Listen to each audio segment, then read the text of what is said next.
Ini I was invited to a birthday party through SMS neformer girlfriend yangu. Akaisa message mugrupu redu rekumaraini kuvanhu vekumaraini kwedu vari muno muJozi. I insisted kuti handiende, but my wife akatanga kutoti, why usiri kuda kuenda?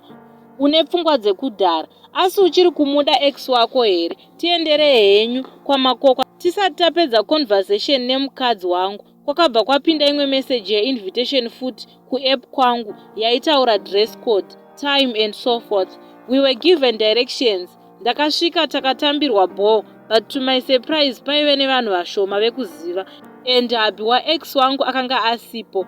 Ex wangu uyu vanga vane time varoorana but vasina mwana. Munhuwo akaroorwa zvinodadisa zvekuti ini aitondiramba atoona wealth yemurume uyu.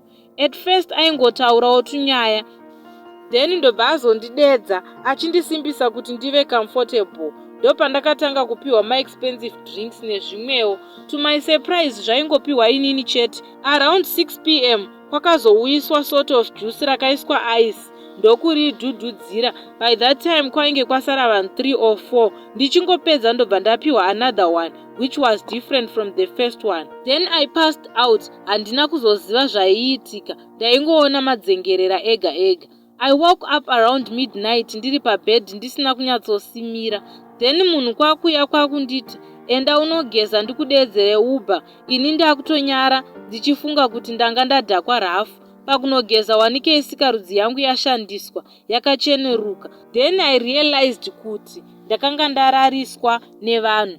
But unobvunza ani uye uchiti chii? Makapu aya andaipiwa yanga iri concussion yekuti ndiite bonde naye. Ndakakotsira. Kutaura kunoku munhu atove nemwana ane 3 months. She sent me maphotos achitonditi mwana uyu akafanana newe, akaita nhodzera. Then ndopandakazomupresa nemaquestions.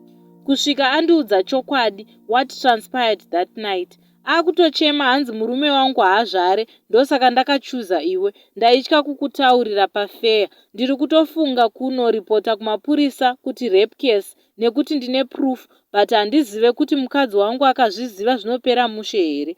Dai akanditaurira pafair ndakaita live ndisina kuitiswa ndiri mudzungu, and handizive status yake, pamwe akatondizora chirwere. Ndakugara ndiri worried. Ndodini nemunhu uyu naive duwe.